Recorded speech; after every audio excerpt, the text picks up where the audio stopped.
पाकिस्तान का इन्वॉल्वमेंट इससे भी साबित होता है कि जो पहलगाम के टेररिस्ट अटैक के बाद टीआरएफ ऑर्गेनाइजेशन ने 2 मरतबा इंटरनेट के ऊपर उसको कबूल किया। सिक्योरिटी काउंसिल का जो सैंक्शन कमेटी के सामने दिसंबर 2023 में कह दिया था कि टीआरएफ पे आप सैंक्शन लगाइए, ये यहाँ पर भारत में गड़बड़ कर सकता है।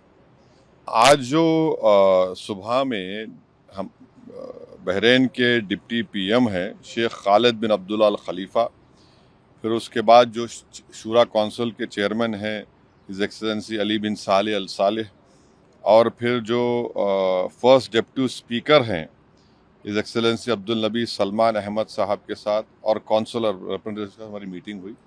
बहुत अच्छी मीटिंग हुई।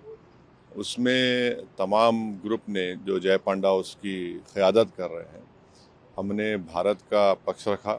हमने उनको बताया कि कितने बरसों से भारत में पाकिस्तान की तरफ से जो उनके एडेड प्रमोटेड ट्रेन टेररिस्ट आकर भारत में आतंक मचा रहे हैं और कितने लोगों की जानें गई। हमने पूरे डेटा उनको दिया कि चाहे वो मुंबई का ब्लास्ट हो, ट्रेन ब्लास्ट हो, जम्मू कश्मीर के असम्बली के सामने जो सुसाइड बॉम्बर का ब्लास्ट हो, फिर पुलवामा हुआ, उससे पहले पठानकोट, फिर पिछले साल रेसी में एक बस के ऊपर गोलियां चलाई गई।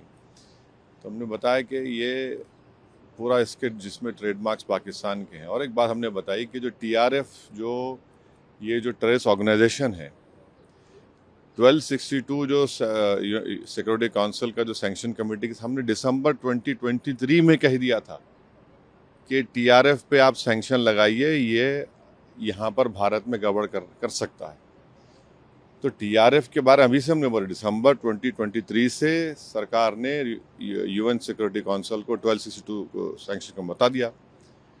तो ये है। और तीसरी बात ये है कि बार बार ये जो पाकिस्तान जो अपने आप को बड़ा ही विक्टिम नहीं है, पाकिस्तान एग्रेसर है। और हमने 15 अप्रैल को जो आसिम मुनीर की स्पीच हुई, जिन्होंने कश्मीर के बारे में जो बात कही, उसके बारे में हमने बताया। और फिर देखिए, पाकिस्तान का इन्वॉल्वमेंट इससे भी साबित होता है कि जो पहलगाम के टेररिस्ट अटैक के बाद टीआरएफ ऑर्गेनाइजेशन ने 2 मरतबा इंटरनेट के ऊपर उसको कबूल किया। और भारत सरकार ने, जो हमारे एक्सपर्ट्स ने, साइबर के एक्सपर्ट्स ने मालूम किया, तो वो तो पाकिस्तान के मिलिट्री कैंटोनमेंट के करीब से उन्होंने उसको इंटरनेट पे डाला। वो तो फुटप्रिंट्स निकल नहीं सकते।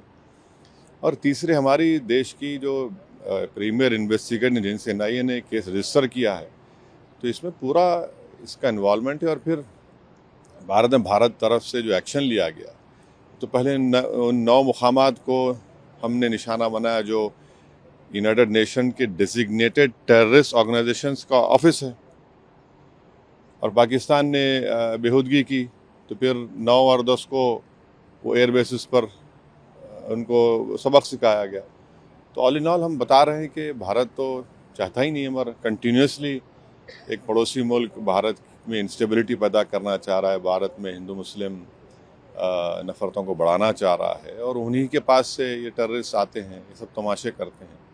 तो बहुत अच्छी मीटिंग्स हुई और सब ने इस पॉइंट को उनके सामने रखा, और उन्होंने भी सुना है। हम उनको ये कह रहे हैं कि आप भारत को आप जो देख रहे हैं, और भारत यहाँ पर बहरीन में तो 1962 तक रिज़र्व बैंक ऑफ इंडिया की तरफ से गल्फ रुपी इस्तेमाल होता था। और भारत पहला देश है जो एंटी कॉलोनियल स्टैंस लिया था यूनाइटेड नेशन में, और उसकी वजह से बहरीन को यहाँ पर अंग्रेज़ों को छोड़ के जाना पड़ा। और हमने उनको बहरीन की हुकूमत को याद भी दिलाया कि 2018 और 22 में आप ही के एक बहरीनी डिप्लोमेट की वजह से पाकिस्तान को FATF ग्रे लिस्ट में डाला गया, और एक आतंकवादी जो यहाँ पर छुपा हुआ था उसको 2015-16 में उन्होंने भारत सरकार के हवाले भी किया। तो हम उनसे कह रहे हैं कि मिडिल ईस्ट में FATF के मेंबर हैं, और वो पाकिस्तान को दोबारा ग्रे लिस्ट में लेकर आए, क्योंकि जो फंड्स आ रहे हैं उसके ऊपर कोई रोक टोक नहीं है। और 2026-27 में बहरीन सिक्योरिटी काउंसिल का मेंबर भी होने जा रहा है। तो इस एतबार से भी ये बहुत अच्छा रहा। जिस तरह से टॉप लीडर से मुलाकात हुई, 2 दिन की बहरीन की विजिट खत्म होने वाली है, गवर्नमेंट की तरफ से, बहरीन गवर्नमेंट की तरफ से किस तरह का आश्वासन मिला? देखिए, हमने जो बातचीत की उन्होंने बड़ा अच्छा सुना। उन्होंने अपनी बातें भी रखी जो उनकी सरकार का ज़ाहिर अपना पक्ष रखे। हम अपनी सरकार की बात रखे, हमको बताए कि देखिए इनस्टेबल करने की जो कोशिशें की जा रही हैं भारत को, ठीक नहीं है और ना साउथ एशिया के लिए ठीक है, ना रीजन के लिए ठीक है, ना किसी के लिए भी ठीक है। तो उन्होंने भी कहा कि हम तो यहाँ पर करीब 7 लाख से करीब ज़्यादा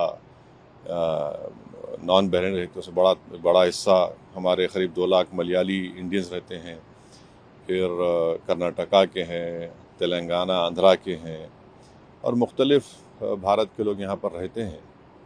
तो सब उन्होंने उस बात को माना कि भाई यहाँ पर आप भारत के लोगों का बहुत बड़ा कंट्रीब्यूशन है बहरीन के लिए। हमने भी अपनी बात रखी।